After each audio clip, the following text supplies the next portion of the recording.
Hey guys, this is Allison from Allykatkreations. How are you? Please like, share, and subscribe if you haven't done so already. And if you get anything from my work, a connected dot, an epiphany, a mind-blown moment,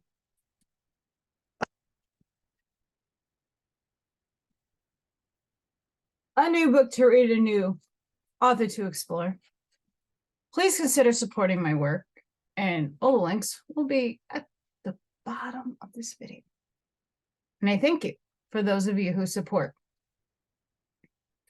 Okay. I went on a little rampage last week. I downloaded a megaton of books. I have my grounding rod on this book.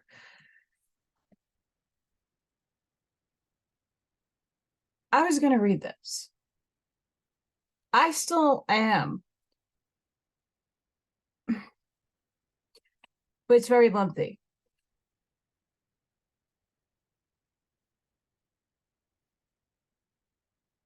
But then something caught my eye in the other book, The Realms of the Living Dead. It had all their other books listed. And although I've seen the list keeps growing each book, there's more. I found so many books that they wrote. And who are they? The Curtises that have wrote The Realms of the Living Dead, The Truth About Evolution and the Bible, The Keys to Destiny, Keys to the Universe. This one, The Message of Aquaria, that is going to be very important, but something kind of glimmered my eye. Just captured it. It snatched me up. The title alone snatched me up. So we're going to start a new book today. It's on the shorter side, like The Realms of the Living Dead was kind of short. This one is another shorter book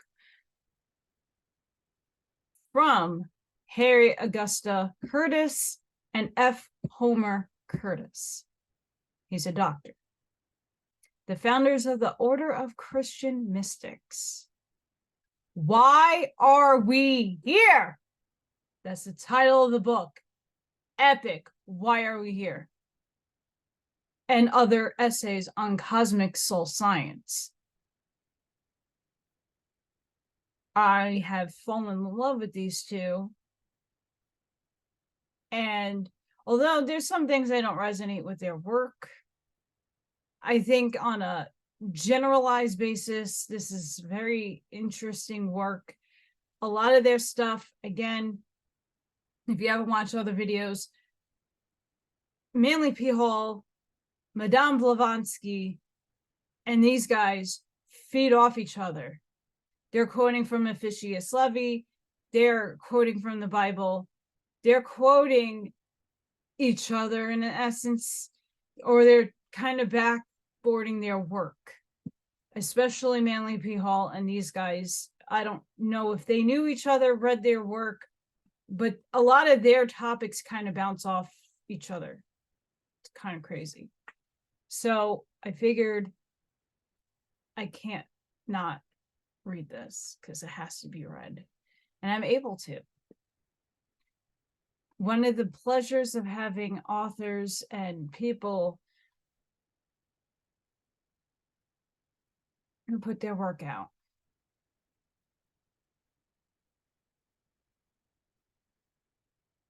It's going to be good. I'm just getting to the first chapter. Get ready. Chapter 1. Why are we here? It's a question. The problem. The origin and destiny of man is one of the greatest philosophical problems that has occupied the mind of man, and it has occupied the finest minds of all races throughout all ages, and it is still one of the most important problems for mankind to understand. For without some comprehension of why we find ourselves occupying a physical body and manifesting here on Earth, and apparently without our having been consulted, life has no meaning, has no reason or explanation, and especially has no definite objective toward the attainment of which our efforts should be directed. Interesting. Unsolved by science. To the great mass of mankind, the reason for life here on Earth is still a great mystery today, as ever it was in the Dark Ages, in spite of the great advances in science, invention, and our so-called modern streamlined civilization. One reason why science has not solved this great problem is that science does not deal with the original causes, only with their effects. It does not deal with ultimate origins, only with their manifested phenomena.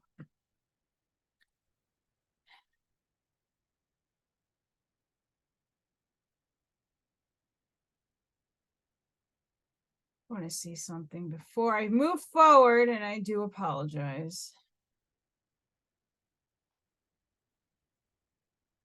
It doesn't say when the original book was written. It's just where it was copywritten by the people who rewrote the book. Pooey!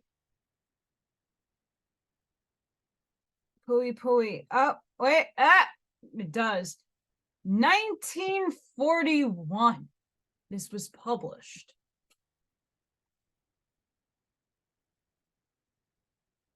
For educational uses. 1941, this was written. Okay. So this is probably at the last part of their existence. And why I'm pausing here, it's because when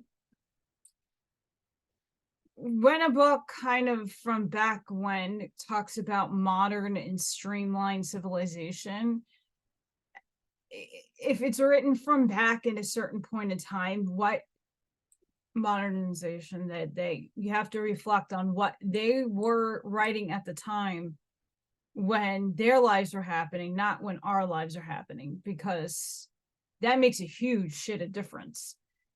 Because if they were to be alive here today, this book would probably be more intense. Just saying. All from the unseen. Since all the manifested universe comes from the unseen and the intangible into the seen, and the tangible, the source of causation, must lie far above the plane of the materialization, the plane of physics, or matter and its measurable effects. Physical science, therefore, deliberately shuts itself off from the study of ultimate origins, saying that they belong not in the realm of physics, but of metaphysics and philosophy. Science, therefore, does not pretend to study life itself, only the phenomena which life exhibits as it manifests on Earth, through the various forms which we call living things. Problem not insoluble. But the origin of life and consciousness was not an insoluble problem to the ancient sages and philosophers, nor even to the modern mystics, because they look behind the phenomena to the noumenum, back of the material manifestation to the immaterial thing in itself, or the invisible cause of the manifestation. And having once grasped the law of causation and manifestation, they saw it illustrated and exemplified on every hand, as we all can do. Schopenhauer killed me with the thing in itself. It gets very complicated in his work. Nothing happens. First fundamental concept. Since the great cosmic problem and philosophical mystery is so comprehensive in its sweep, in order to bring it within the scope of our essay, we will call your attention to and ask you to keep clearly in mind only three fundamental concepts. The first concept that we should realize is that nothing happens. Everything manifests according to the law of cause and effect, according to the law and order. Again, go reference the Kabbalion for the laws. Plan, purpose, and design. Everywhere in nature around us, we see plan, purpose, design, and the will to manifest, from the geometrical form of the snowflake to the formation of a solar system or a universe. For instance, there is no little oak tree in the acorn, and yet the acorn invariably unfolds according to and materializes the plan or invisible plan of the oak. No other kind of tree. Why? There is no little bird within the egg, and yet from the egg of each species of bird, that particular kind of bird, and no other emerges. Why? Evolution from within. From a spiral nebula, a solar system with its suns, moons, and planets appear. Why? From the single cell of a fertilized ovum, the body of man appears. Why? Out of an inchoate chaos, an orderly cosmos evolves, not haphazardly, but evidently according to plan, purpose, and design. In other words, everything that we see in the manifested universe around us has already existed in itself in the super physical worlds before it was materialized. I resonate with that.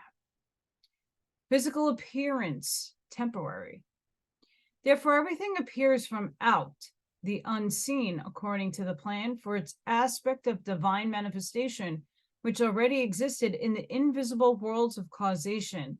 Its physical expression is but a temporary and partial manifestation or materialization of the thing in itself for a brief cycle here in the realm of matter.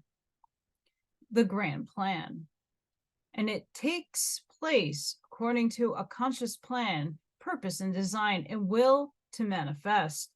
Back of the whole universe, therefore, there must be a grand plan in which every manifestation occupies its appointed place. Pre-existence. This doctrine of pre-existence of all things before their physical manifestations is illustrated in the biblical passages. Not only was, quote, every plant of the field before it was in the earth, and every herb before it grew, but verily, verily, I say unto you, before Abraham was, I am. And now, O Father, glorify thou me with thy own self, with the glory which I had with thee before the world was. For thou lovest me before the foundations of the world, end quote. And this doctrine is the basis of all great religions, and it's implicit in most philosophies. Chicken or egg. It also answers the ancient conundrum, which came first, the chicken or the egg? Naturally, the egg came first.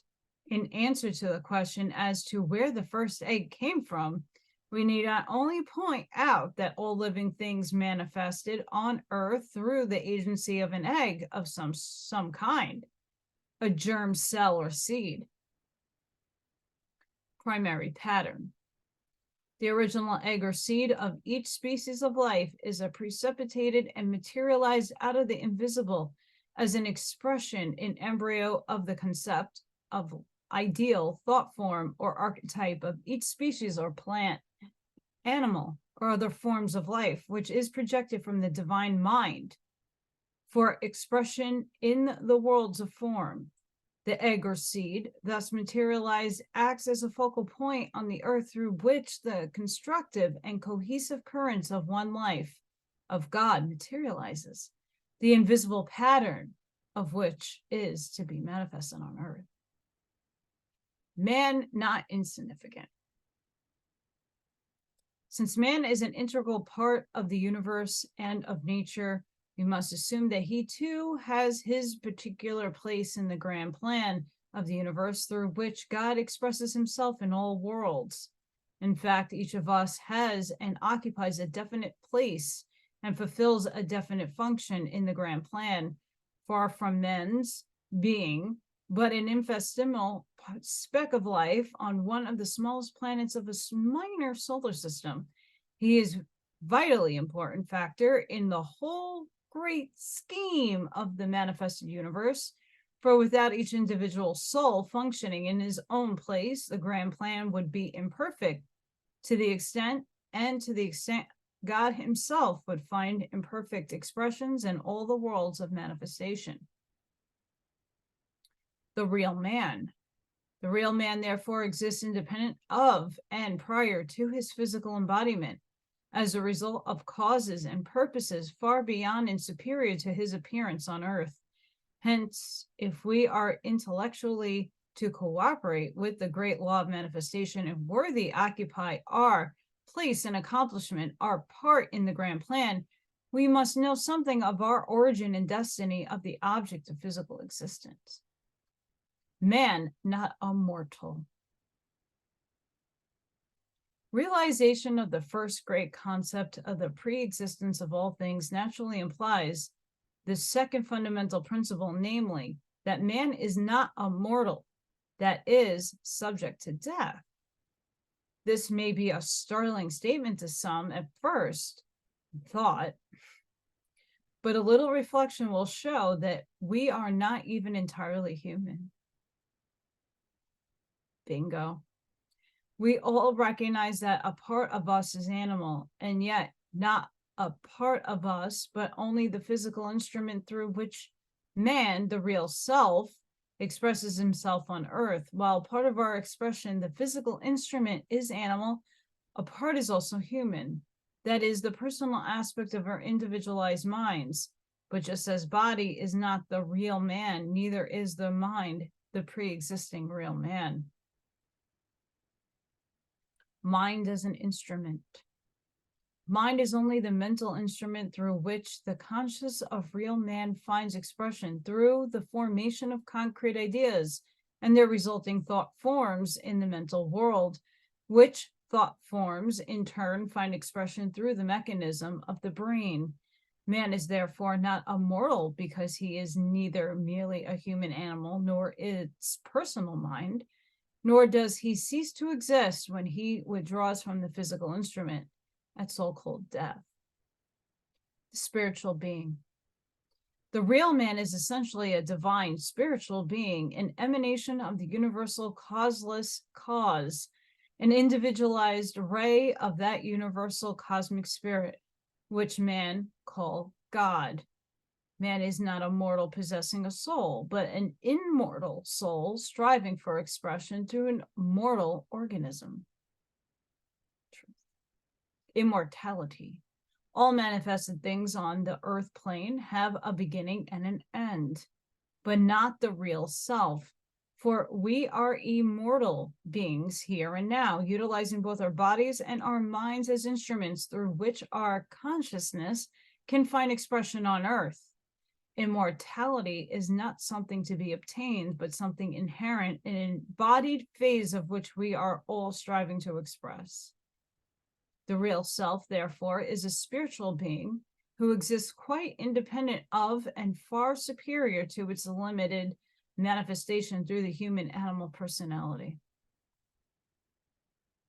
The earth, not our home. The third fundamental concept which we should hold in mind is that this physical world is not our home. We can only visit, we're only visiting here for a brief span of some 70 years and 10 more or less.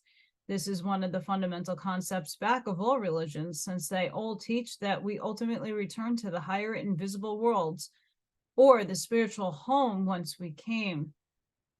From the realization that the body is not our real self, and that this earth plane is not our home, some sects have apparently jumped to the conclusion that the object of life is to get away from life. Master of the body, because they find that the body is immortal, like any other animals, and therefore gives us considerable trouble until we have trained it to respond to our guidance. They seek to subdue it by asceticism, mortification of the flesh, extreme fasting, emasculation, and abuse. The control of organs, functions, and desires through the weakness and depletion is not mastery, only emasculation.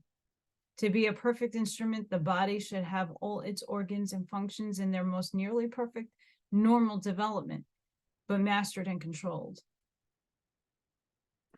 Aestheticism.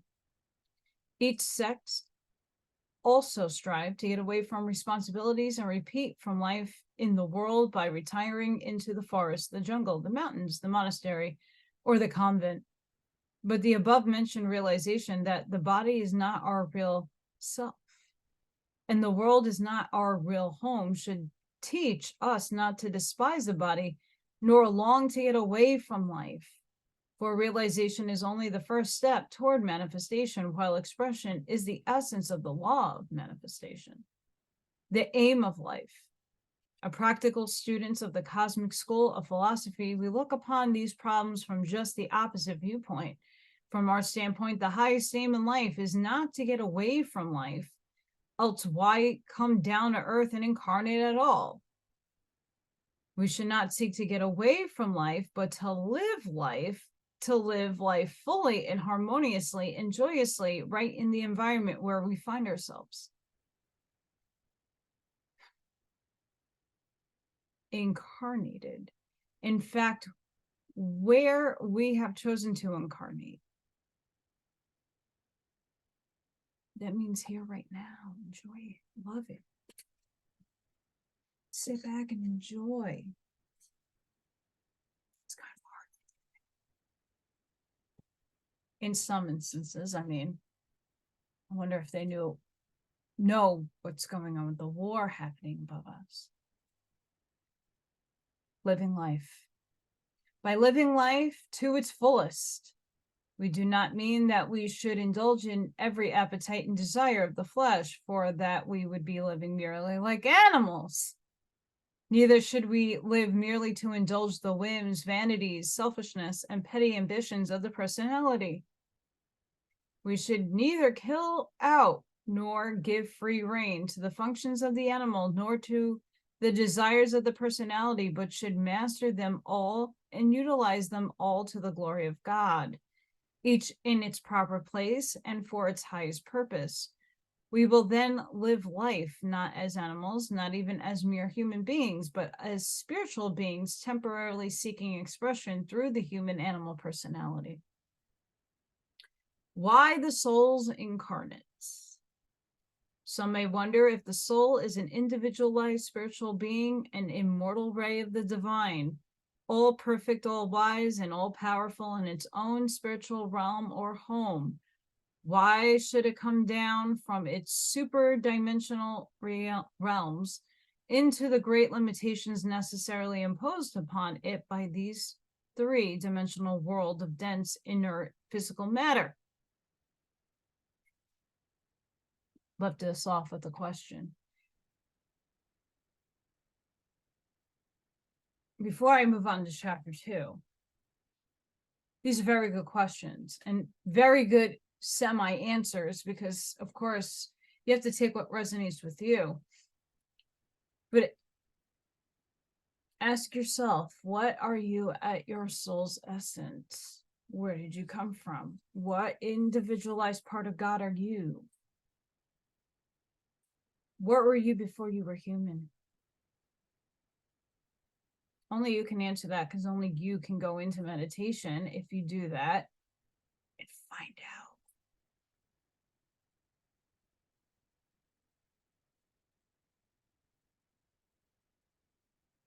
I mean,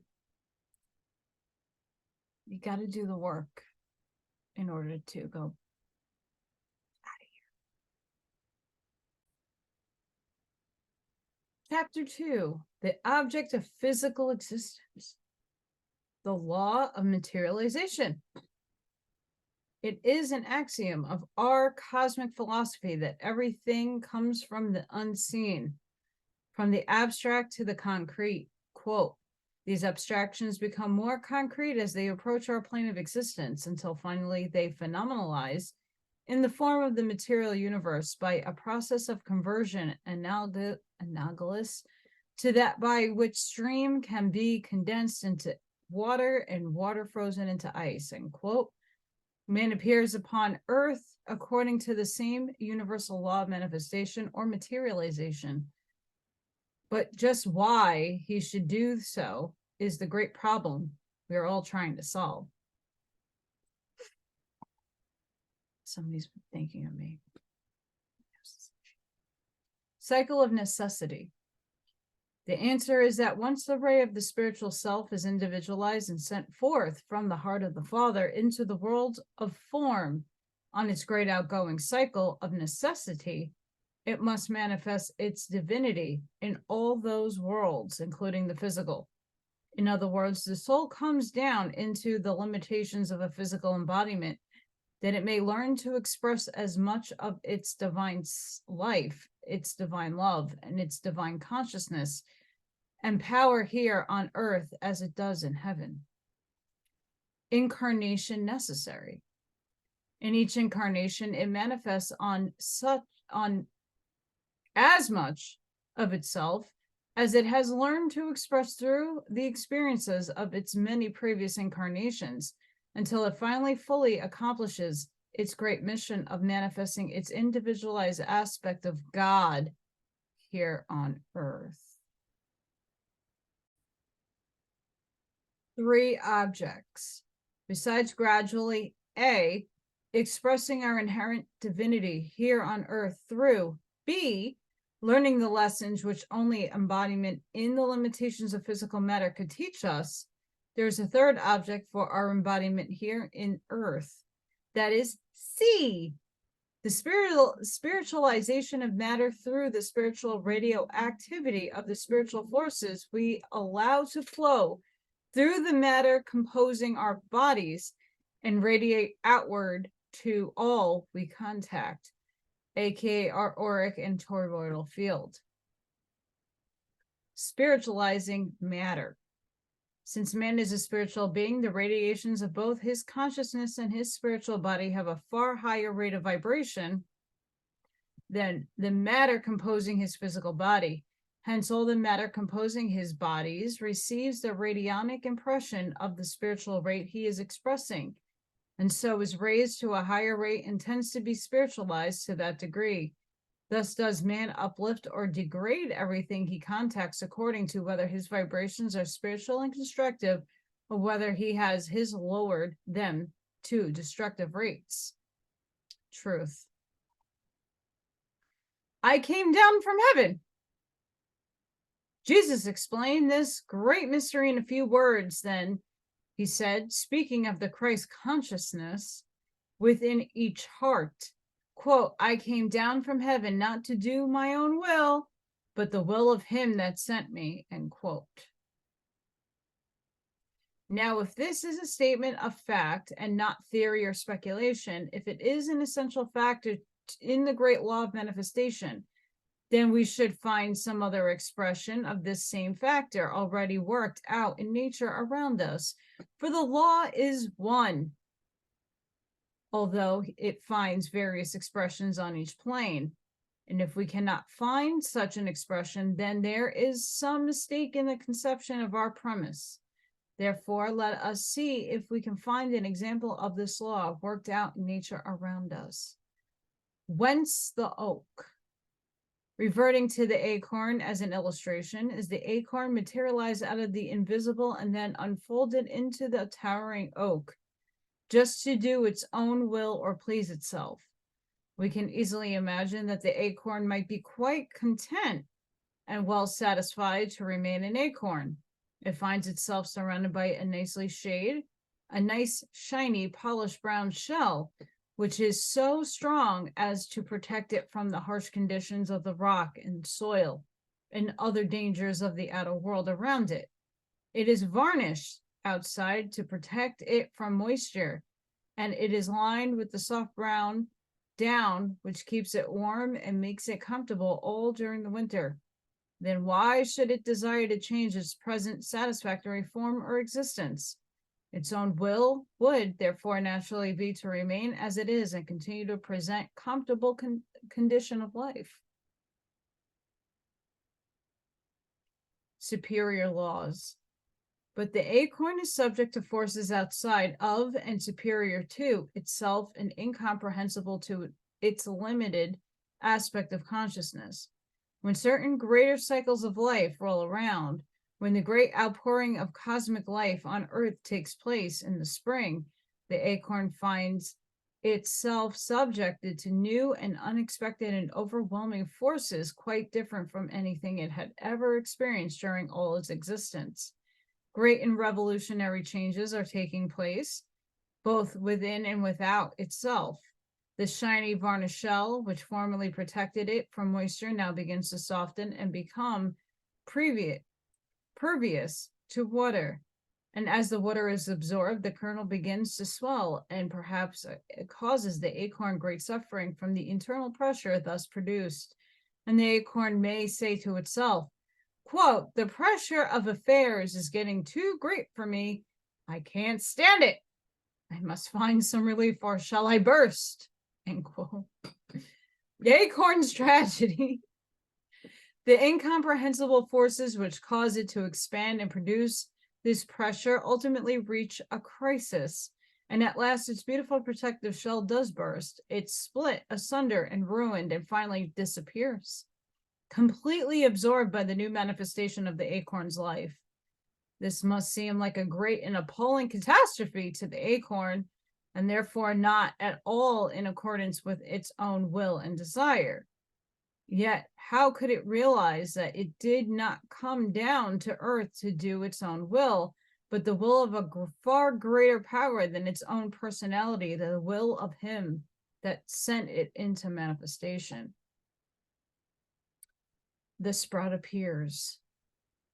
Then the acorn finds that the dainty germinal sprout, which it had so carefully guarded and protected between its two thick, starchy, I can't pronounce that word, is being pushed out of its snug, warm nest into the cold, harsh conditions of the soil surrounding it.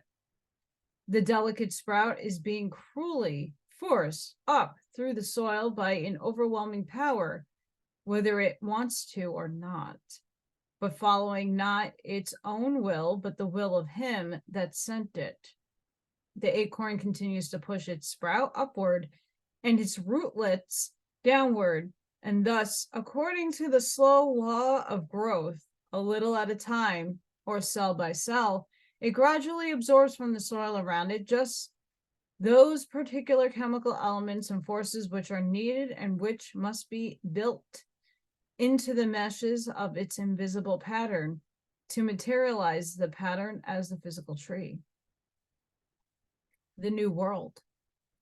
Thus, ultimately, the sprout pushes up above the soil into an entirely new world, a world of freedom from the darkness and the hard and hampering conditions of oppression of the soil, a world of sunlight and warmth and air of which it could have no possible conception during its earliest stages of growth, while encased in its shell, or will pushing through the darkness of earth.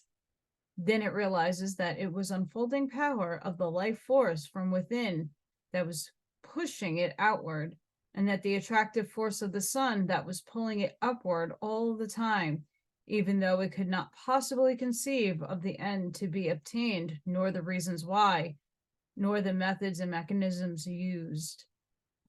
Gradual materialization.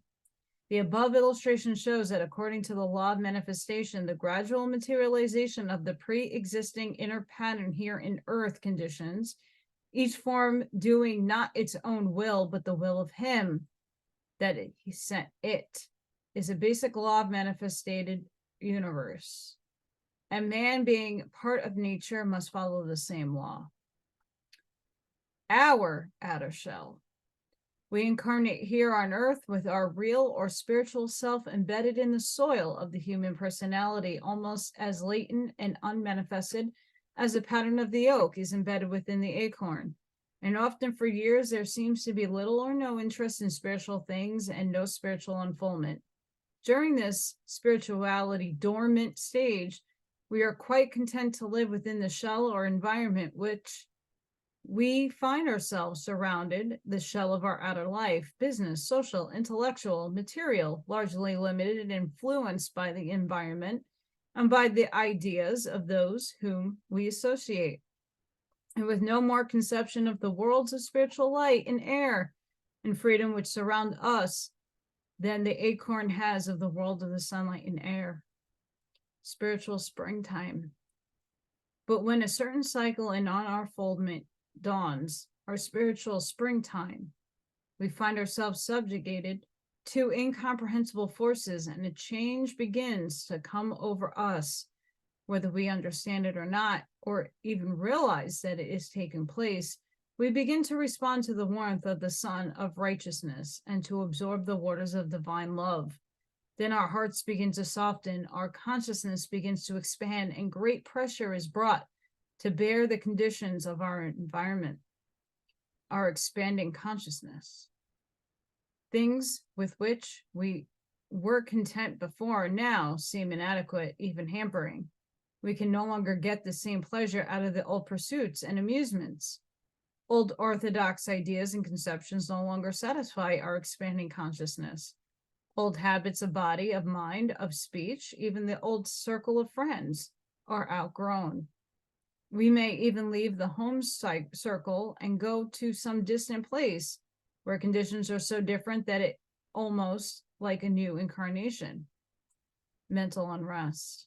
At first, the pressure of this inner growth may be so intense as to cause much mental unrest and even suffering, especially if, from force of habit and lack of understanding, and because of the opinion of others, we try to cling to the outgrown husks of our former life, habits and conceptions. But ultimately, time comes when old conditions are at an end and seem to crash down around us, and we think our life is ruined. But it is only the breakup of the husks of old conditions that new growth may manifest. Thus, at last, we do break through the limitations and bondage of old thoughts and conditions and environment and begin to grow spiritually. Trials and troubles. For a time, our lives may seem less harmonious and less satisfactory. We may seem to have more trials and troubles than before, since the shell of our former life and conceptions has burst asunder. We find ourselves surrounded by new and bewildering conditions.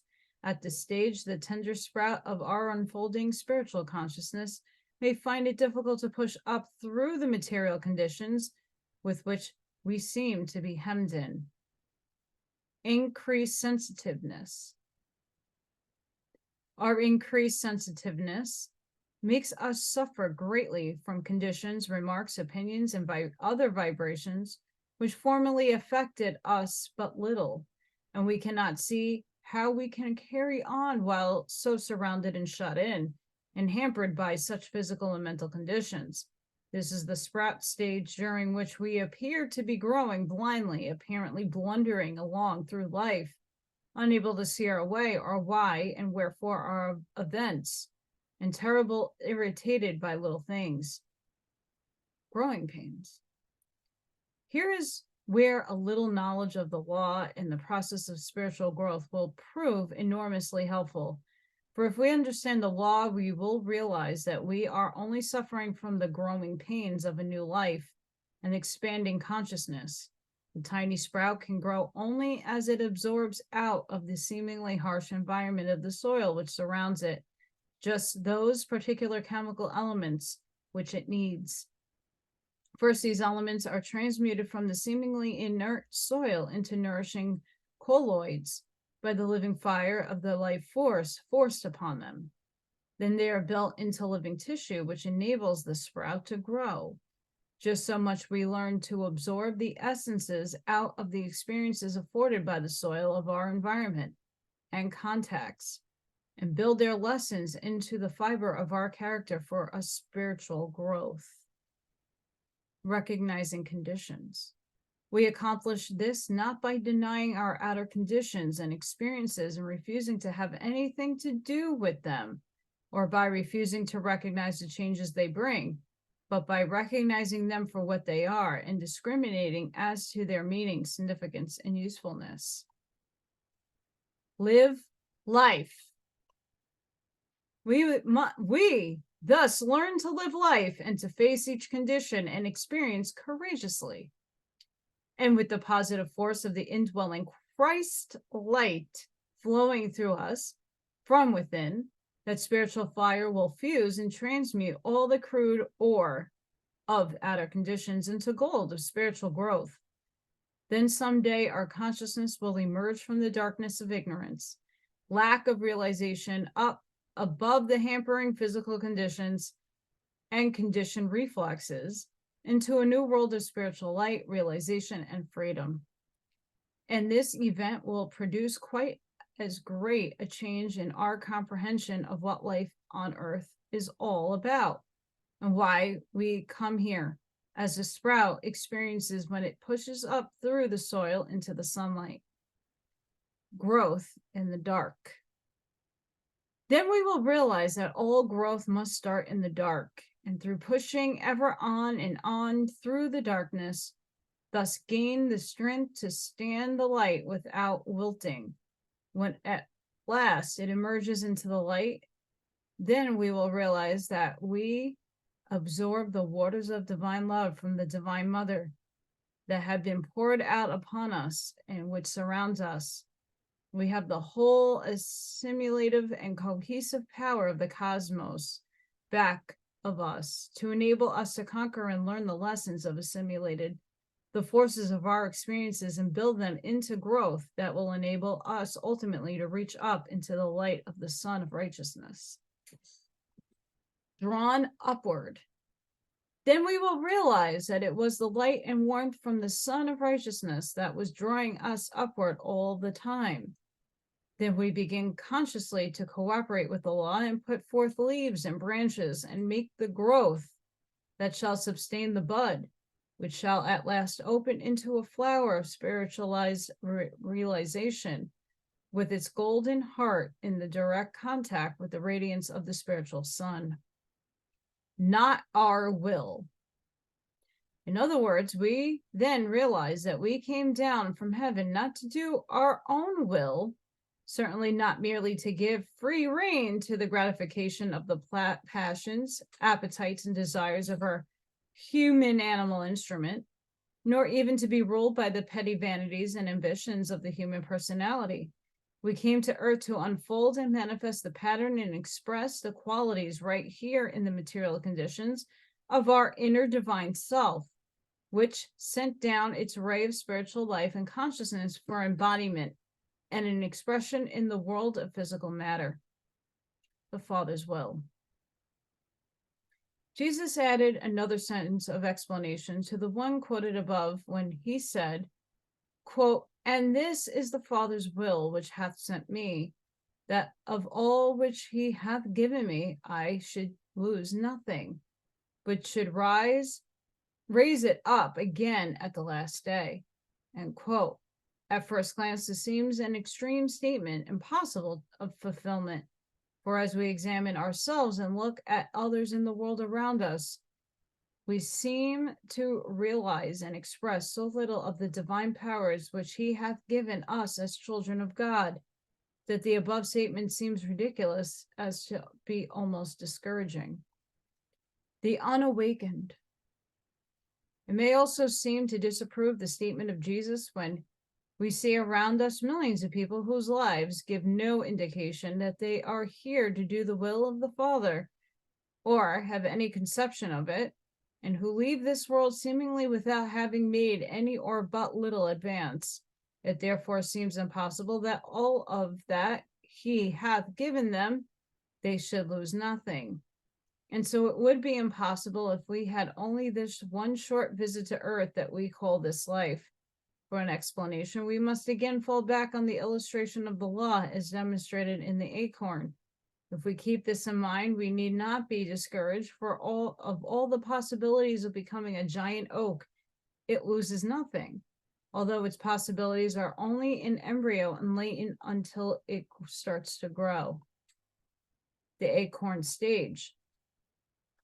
Just so it is with us while we are in the acorn stage. When we are told of our divine inherent capabilities and possibilities, they seem as impossible of manifestation as those of the oak, must seem to the acorn.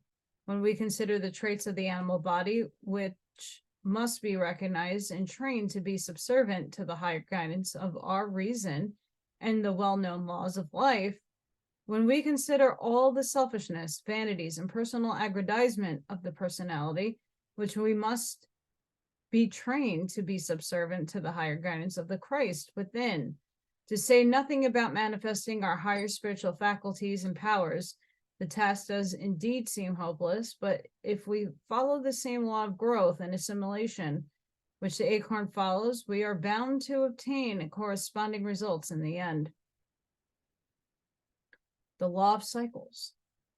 For the acorn to grow and unfold into a mature oak must follow the law of cycles, which requires many summer periods of growth and expression and many winter periods of assimilation and consolation. Periods that the soft growth of summer is consolidated into the firm rings of solid wood, and the storms of winter only toughen its branches and sink its roots deeper into the soil. New growth. But at each springtime, the tree starts out with the little growth it has gained during the previous season, with which to begin its new season or incarnation. Of all that has been given it out of growth, unfoldment, and obtainment, it should lose nothing, but should rise it up each spring as a basis of its further growth and unfoldment during the new life season. Many incarnations. Just so it is with us, for just as the oak cannot obtain its full maturity in one season's life growth during one summer period or incarnation, but requires many such seasons, so the soul cannot unfold and express all that the Father has given it in one season or incarnation. It takes us many summer periods or incarnations of growth and unfoldment gradually to give expression to all the divine powers that are striving for manifestation within. New lessons. In each incarnation, we learn new lessons. Or if we have not learned the lessons of the past, we have to repeat past experiences or something like them until their lessons are built into our consciousness and we are able to express more of the real self within, put out new twigs and branches, as it were, of our tree of life. Storm, strengthen. The storms of life through which we pass may indeed whip off some of our superfluous leaves or certain superficial expressions of personality and perhaps alter our mode of thought in life. But at the same time, they toughen our branches and sink the roots of our consciousness deeper into the soil of truth and spiritual realization. Then during the winter periods or the time between incarnations, we review the events of our past incarnations and learn the lessons from our experiences and consolidate them into definite soul growth. Traits built in. Thus, in the next incarnation, we have all the traits that we have gained in the past built into our character and manifesting as innate tendencies with which to start out. They are the twigs of our last season's growth on which we put forth our new leaves of expression in this life. Thus, we do progress from incarnation to incarnation, doing not our own will, but the will of Him, which have sent us, until ultimately we learn to express all that the Father hath given us and lose nothing, but rise it up again at the last day or during our final incarnation when we have completed our cycle of manifestations in the flesh, are prepared to progress in other worlds. Resurrection. It is certainly not this imperfect, infallible human personality that is to be raised up on the last days. Still less is it this present incompletely evolved and incompletely perfected animal body, but the perfected manifestation of our divine self that is to be raised up at the last day. This is the true doctrine of the resurrection of the body. We repeat, it is not this particular body of flesh which we are using in this imperfect incarnation, for if all the bodies of flesh we have occupied during our many incarnations were to be resurrected, which one would we choose? Such an idea is, of course, ridiculous. The spiritual body. And yet there is a body that is raised up at the last day. That is the light body, which we finally build up by the purification, transmutation, and spiritualization of certain atoms of our various bodies through believing on the Son, as our text says, or following and manifesting the Christ within. Until our final incarnation, we have but a spiritualized vehicle or body through which we can manifest on any plane we wish. Seeing the Son, S-O-N. Quote, and this is the will of him that sent me, that everyone which seeth the Son and believeth on him may have life everlasting, and I will raise him up at the last day. End quote. The power by which the acorn unfolds the power of the Son, the focal point through which this light and life aspect of God is radiated to all forms of life in the physical world. But the acorn must see the Sun or come under its direct rays, or it can unfold into an oak. Yet it must do more than merely be in the sunlight. It must believe on him, or must correlate with absorb the forces of the Sun before it can be raised up at the last day and complete its cycle of manifestation as the oak, the Son of righteousness. Thus, we follow the same law. First, we must see the Sun or recognize the ray of the cosmic Christ light within as it manifests through our hearts. We must realize that it is the light from the Sun that is the source of our spiritual light and life, the power necessary for our spiritual growth. The cosmic Christ. The cosmic Christ is not only an infinite celestial power outside of and indefinitely superior to us, as the Sun is to the raised body embodiment in the acorn, but is an individualized ray of the power manifesting within us, just as a ray of the Sun manifests through the acorn. For the Christ in us is a ray of the Christ of God, or the cosmic Christ. To gain some realization of what this really means, it would be well to repeat the sentence over and over again as a mantra or affirmation. Quote, the Christ in me is a ray of the Christ of God. The Christ in me is a ray of the Christ of God. The Christ in me is a ray of the Christ of God, etc. Believe on him. But it is not enough for us merely to see mentally or recognize the Christ as the Son of righteousness. We must believe on him. That is, we must correlate with him through the definite periods of meditation and recognition. We're seeing him and correlating his force and building it into our lives as spiritual growth. Only so can we obtain life everlasting. We have come to realize that our life here is only a temporary manifestation for a few years in earth conditions. Hence, to obtain life everlasting, we must not only see him, but believe on him to such an extent that we tune in to his force and thus are enabled to give expression to that immortal and divine self, which we inherently are and which must ultimately find expression through the power of the Christ within. Obscuring veils. He is hidden from our gaze, from our inner perception and realization, not because he hides himself or wants us to stumble blindly along life's pathways, but because there are so many things in ourselves which hang like veils between him and us, between our consciousness and his. There are veils of misconception and misunderstanding, veils of materialistic thoughts, desires, and emotions. Doubt is a thick, dark cloud which hides reality from our sight. Selfishness and impurity are also clouds which veil him from us. Earthborn clouds. All such things send out their emanations like clouds which obscure our inner vision and blind us to the glory of divinity. They are not we, but they are ours, and we are responsible for them. Hence, we must spiritualize and redeem them. Our very desire for the purification and real spiritualization casts them into the flame of the Christ light, and the smoke that arises from their transmutation often envelopes us. But just as the rising sun dissipates the morning fogs, so will the light of the Christ, the Son of Righteousness, ultimately consume and dispel all the veils which hide him from our sight. Then we shall see him in his robes of glory, wreathed in tender smiles and radiant with divine love. Those who see not. Blessed are those who believe and love through they see not. Blessed are those who are being consumed yet live, who are empty yet are filled with his love, his compassion, his understanding. Never allow the clouds of earth conditions to dim your conception of his radiance or darken your lives.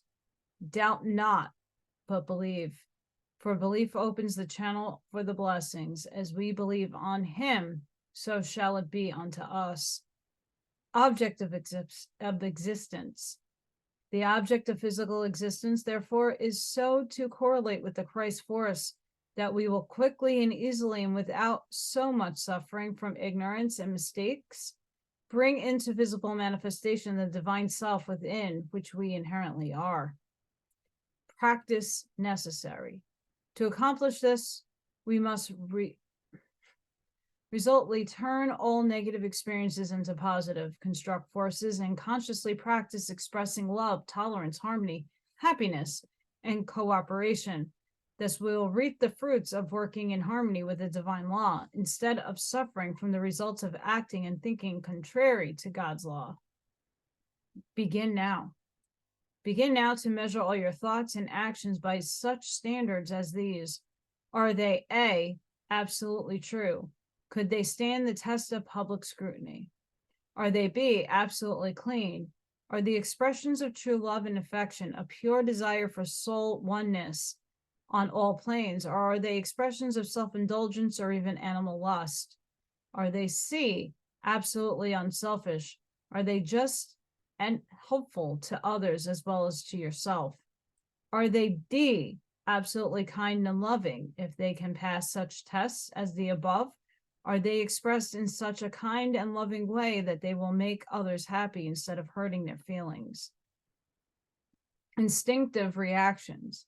And just as we react instinctively before we stop to think to the physical and mental habits which we have established, so should we formulate our ideals so definitely and positively that they become habitual, and we will react to them as instinctively as we formerly reacted to the lower habits and ideals. Lords of creation.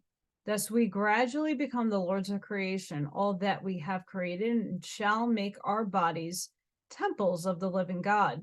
Thus shall we lose nothing of all that the Father has given us, but shall use it to help manifest heaven here on earth. For we have learned that the object of physical existence is to manifest the divine through the human by the power of the Christ force flowing through us. Thus shall we accomplish our mission and fulfill our cycle of necessity, or the reason we come to earth. And I'm going to leave that here. Next time, we're going to talk about new dimensions. Needed to do that. Anywho. Again, their work doesn't...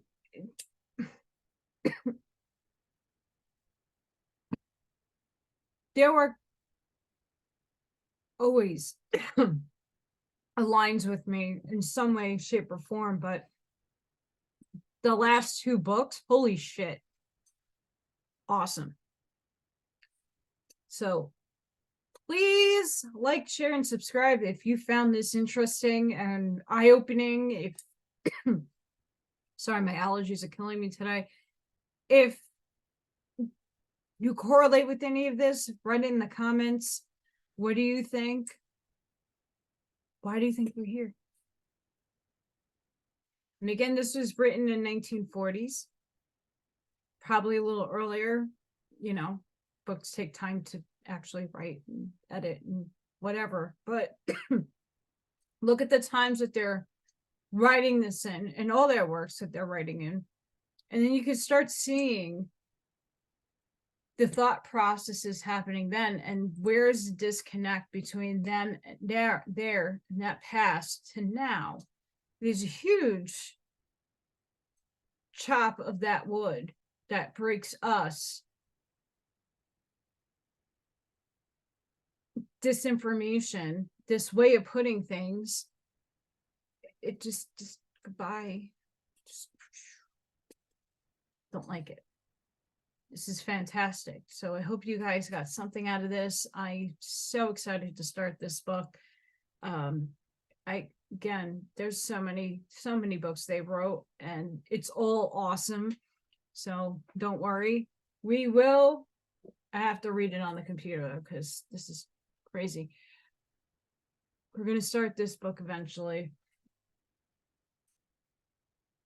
But I'm not even halfway through your Rancho. A Waspy, we're making a dent. The Secret Teachings of All Ages, The Secret Doctrine, all of those are really heavy and long. So I want to keep a little shorter ones into the mix so that I'm not, I know some people don't like listening to the other books, so try to keep a balance here. So with that, guys, sending each and every one of you light, love, protection, and shielding. Please be safe, be seen. Raise that frequency, do some meditation. Just if you're going outside, ground your energy, find other ways to ground. Find the Christ within, find the Christos. And with that, I'll see you in the next one, guys.